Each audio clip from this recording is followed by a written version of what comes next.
Who is that man? That's Oskar Schindler.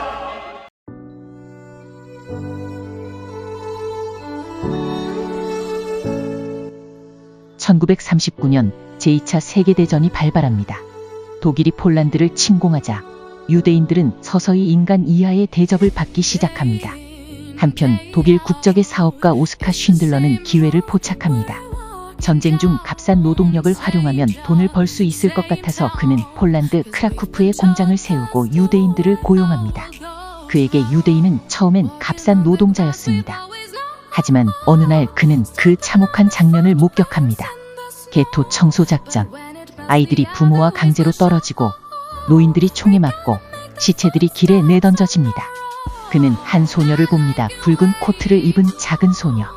작은 몸으로 도망치지만 결국 쓰러지는 그 모습을 쉰들러는 멍하니 지켜봅니다. 그날 이후 그는 변하기 시작합니다. 이건 단순한 노동 문제가 아니라 인간의 문제라는 것. 그는 하나둘씩 유대인 노동자들을 보호하기 위해 애를 씁니다. 쉰들러는 독일 장교들에게 돈을 뇌물로 주고 자신의 노동자들이 강제 수용소로 끌려가지 않도록 막습니다. 그리고 어느 날 유대인 1200명의 이름을 적은 리스트를 만듭니다. 그것이 바로 쉰들러 리스트입니다. 이 명단에 있는 사람들은 필요한 노동자라는 이유로 죽음을 피할 수 있었습니다. 그 명단 하나를 만들기 위해 그는 자신의 전 재산을 써버립니다. 한 사람만 더 구할 수 있었다면 그는 나중에 울며 그렇게 말합니다. 그에겐 이들이 이제 노동자가 아닌 친구이자 가족이자 사람이었습니다. 전쟁이 끝나고 쉰들러는 무일푼이 됩니다. 독일군이 패배했기에 그는 도망쳐야 했습니다.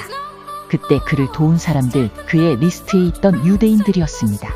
그들은 쉰들러를 숨기고 먹여 살리고 그의 생명을 구했습니다. 누구도 그를 잊지 않았습니다. 그는 그들에게 구원자 그리고 진짜 친구였습니다. 지금도 이스라엘에는 그가 묻힌 무덤이 있고 그 위에는 유대인들의 전통에 따라 돌이 수북이 쌓여 있습니다. 그 돌 하나하나가 말합니다. 우리는 당신을 기억합니다. 오스카 쉰들러는 완벽한 사람이 아니었습니다. 그는 처음엔 이기적이었고 처음엔 사람을 이익으로 봤습니다. 하지만 그 마음 하나가 바뀌었을 때 그는 1200명의 목숨을 건졌습니다. 우리가 진짜 친구를 알게 되는 순간은 좋은 날이 아니라 삶이 가장 무너질 때입니다. 가장 힘들고 외롭고 두려울 때 아무 조건 없이 손을 내미는 사람. 그리고 그 무너진 순간 당신을 위해 위험을 무릅쓰고 달려오는 사람이 있다면 그가 쉰들러였고 그런 사람이 진짜 친구입니다. 주문, 피청구인 대통령 윤석열을 파면한다. 대한민국이 혼돈에 빠졌습니다. 탄핵 대선에서 다시 불어오는 정권 심판의 열기. 민주당은 결집하고 보수여당 국민의힘은 아수라장이 되었습니다.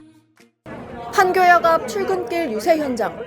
지역구 의원인 안철수 공동선대위원장이 김문수 후보 옆에 서서 시민들에게 한 표를 호소합니다. 감사합니다. 최종 결선에 진출한 후보 가운데 공식 선거운동이 시작된 이후 유세 일정에 참여한 경선 후보는 안 의원이 유일합니다. 한동훈 전 대표는 선대위 합류 요청을 거절한 채 당원 가입 운동을 하고 있고 홍준표 전 시장은 탈당한 뒤 하와이로 출국했습니다. 한덕수 전 총리는 선대위원장 제안을 거절한 뒤 잠행 중입니다. 실컷 우리 당에 잘 있다가 하와이 가가지고 우리 안 돕고 앉아있고 누구는 또 졌다고 집구석에 들어앉아있고 이래가 되겠습니까?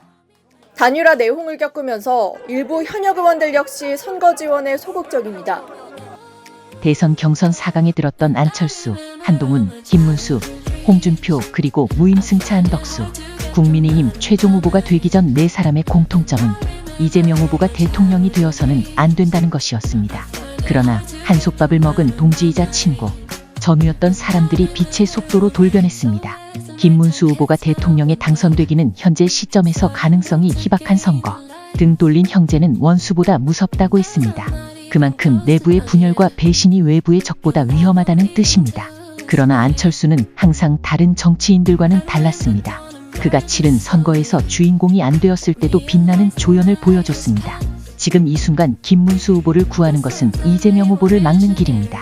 그 선택이 정치적으로 손해를 볼지라도 함께 치렀던 경선에 승복하는 길입니다.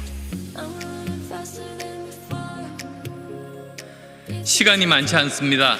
지금 우리 모두는 절체절명의 마음으로 이재명 후보를 막아야 합니다. 우선 필요한 것은 당내 단합입니다.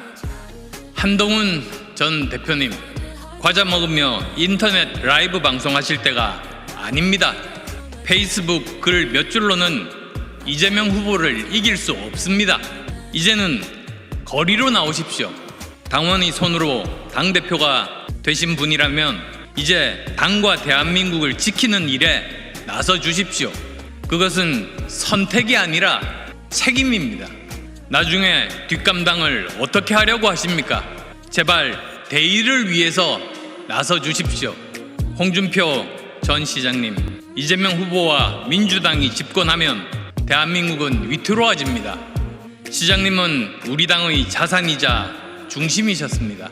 혹시 과거 경선 과정에서 서운한 점이 있었다면 국민과 당원들을 위해 너그러이 풀어주시기 바랍니다. 저 역시 그런 경험이 있습니다만 오직 나라와 당을 위해 나섰습니다. 그것이 국민을 위한 정치인의 도리라고 믿습니다. 한덕수 전 총리님께서 출마를 결심하시면서 내린 구국의 결단 높이 평가합니다. 후보 교체 과정의 아픔은 잊고 국가의 미래를 위해 나서 주십시오. 지금 이 위기의 현실을 누구보다 잘 아시는 분 아닙니까? 우리는 지금 역사의 갈림길에 서 있습니다. 이 위기를 넘어서기 위해선 반드시